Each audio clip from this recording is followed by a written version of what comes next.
You hear the crunch sound? I'll show you how to get this crunch sound on your car. I'll also share tips and tricks on how to prepare your electric car for the winter. Mud flaps. These are proper mud flaps. They are made of a rubber-like material. Here you have something called mud guards, which is also an alternative, but in my opinion this one creates a lot of problems, because you get a lot of this dirt and grime inside the mud flap itself, and this area is connected directly to the paint, and then it rubs up against the paint in this area here. So these ones, which are proper mud flaps from Rally Armor, that's the brand name. There are a lot of different ones, but they make great quality mud flaps. They are made for rally, which is exactly what we will do with this car, right?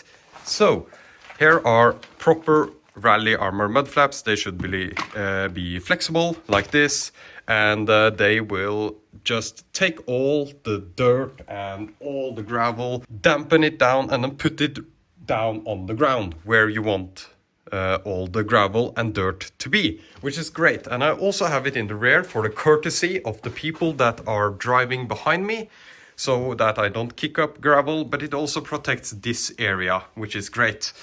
These ones are, like I said, they are Rally Armor ones, not sponsored. They are just the best quality product. They are more expensive. There are multiple providers for Rally Armor in different countries, so just check around and you will find Rally Armor ones. If you don't get Rally Armor ones, if you want to reduce your budget a little bit, these ones can be great if you clean them often enough, or you can just go for paint protection film in this area, which will help but not eliminate rock chips. Rock chips can actually go through PPF, and I have experienced that even with the highest quality PPF. So this is my solution, and I just wanted to share it with you, and it's part of my winter preparations for the car. Window washer fluid. This should be enough for a few hours on Norwegian roads, at least. I'll show you a great trick though. This is Salt X, and you should add it to your winter specific window washer fluid. So let me show you. Also, you need a funnel. That's great for adding window washer fluid, even though the placement in the Model 3 Highland is right here and better than ever.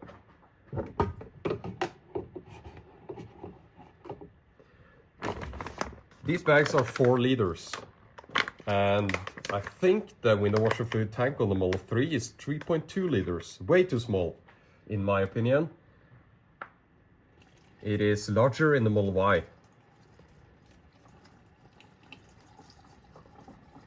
These cars ship with summer window washer fluid, so there has been a problem before, and I experienced it myself in my last Tesla, that you froze the window washer fluid when you used it. So it is a good tip to just add the winter window washer fluid immediately when you receive the car, especially when driving in the fall, or of course in the winter. So we should be able to fill up the entire tank with this one if the specifications are right.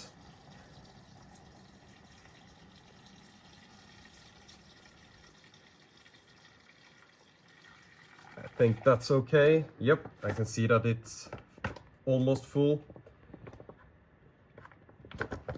Then I'll take the Salt X and I'll just add a little dash. You have like a measuring stuff here. I don't like to use it. I'll just do like this.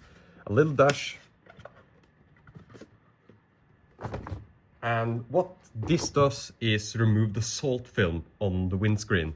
So it is much easier to see when you're driving in the winter. So you don't get that gray film on the windscreen. Amazing stuff.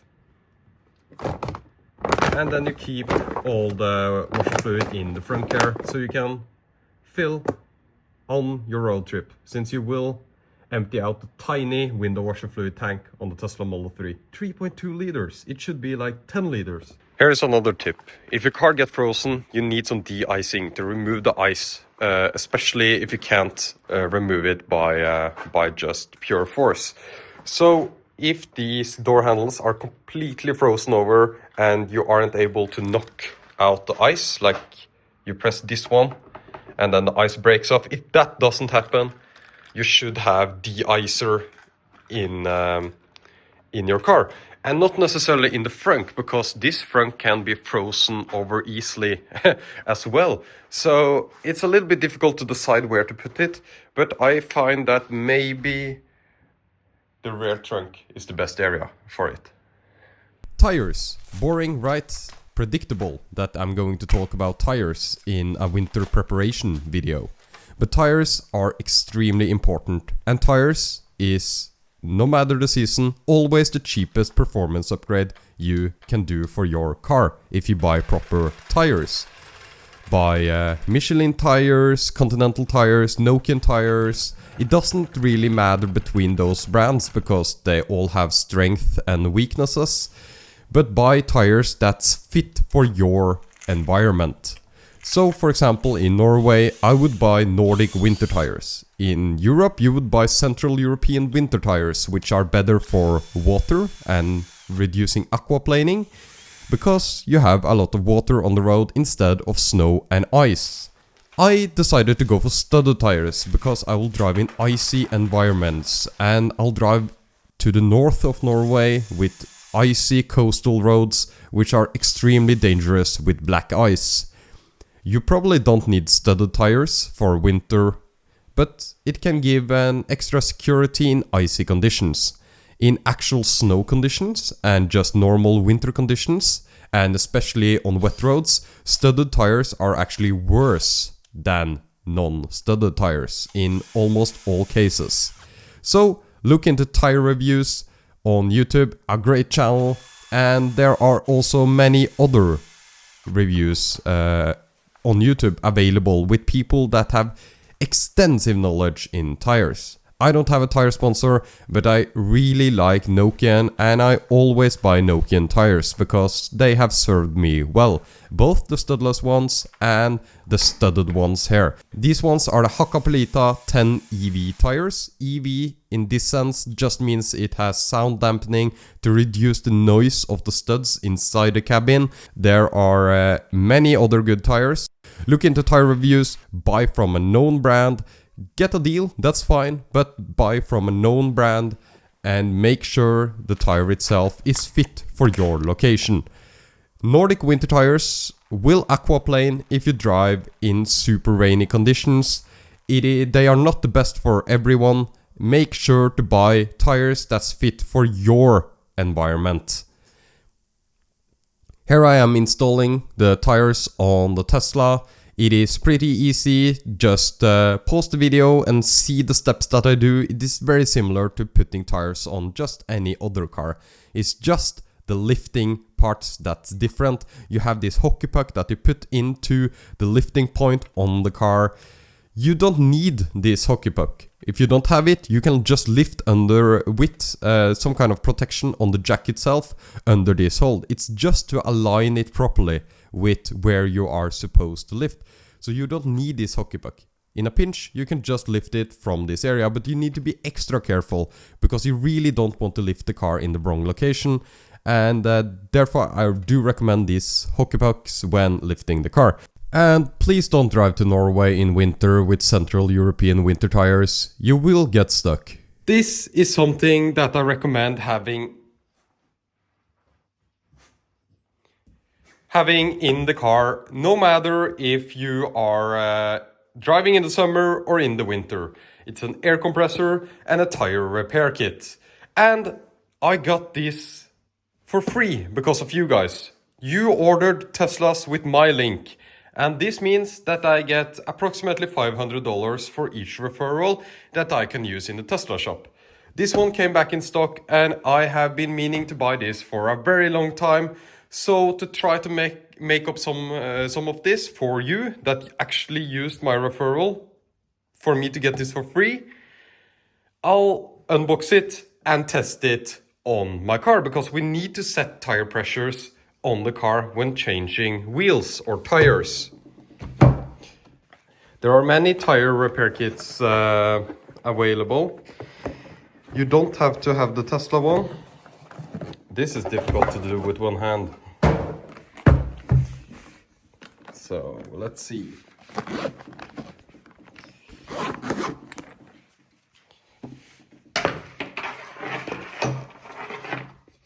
So you actually just slide them like this apart. So you separate the air compressor from this foam that you put inside the tire to fix it. Keep in mind that this is something you only can do if you have a hole on the tire tread itself and not on the sidewall or not at the edge of the tire, just in the middle where the tire is touching the ground properly. This does not work to fix sidewall damage. This can also completely damage tires with that kind of noise insulation and stuff like that. But look up your tire manufacturer and what they say about fixing tires with this kind of foam. Anyway, here is the compressor itself. It's very, very compact. And to be honest, I don't have much experience with other compressors, but we will test this one.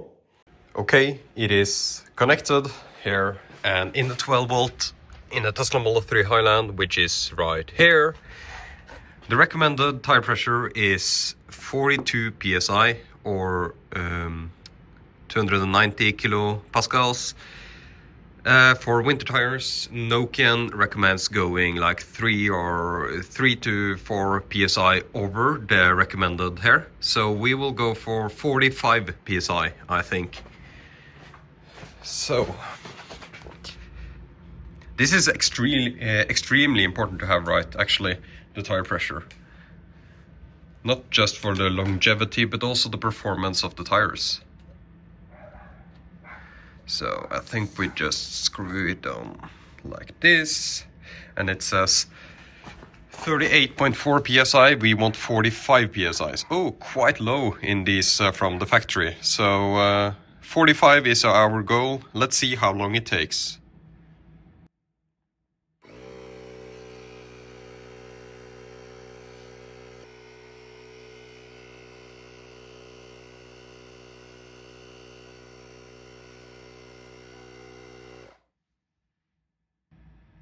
Close enough. Worked out great, pretty fast, and more than fast enough in a pinch when you need to. This seems like a great product. It says that you shouldn't run it for more than 30 minutes at a time, but you will never do that anyways. So yeah, I guess it's fine. 12 volt, compact, and it has the tire repair kit under here, like I showed you before. Look at this, almost 10 psi under from the factory. These were delivered straight from Tesla to me, so they haven't been on the car before at all. But that shows the importance of checking the tire pressures and setting them correctly. I think that was it for the video. I think everything I talked about is really something that applies to all types of vehicles, not just electric ones. But I wanted to show it on a Tesla just to show you that you just have to act like it's a normal car. And of course, there are things you can do that are electric specific, like preconditioning to the charger, preconditioning before leaving home while you are on your home EVSE to get the maximum range possible, and stuff like that. But I plan on making more videos during the winter showing off these features, showing how it's different between electric cars, and showing the performance of charging the LFP battery that I have in my car. So stay subscribed for that. This is more of a general day one prepare for winter video, and I thank you so much for watching this roaming Norway video. If you want to buy a Tesla, please use someone's referral link. If you want to use mine, it's tesla.roamingnorway.com. Thank you so much, and see you in another video very, very soon.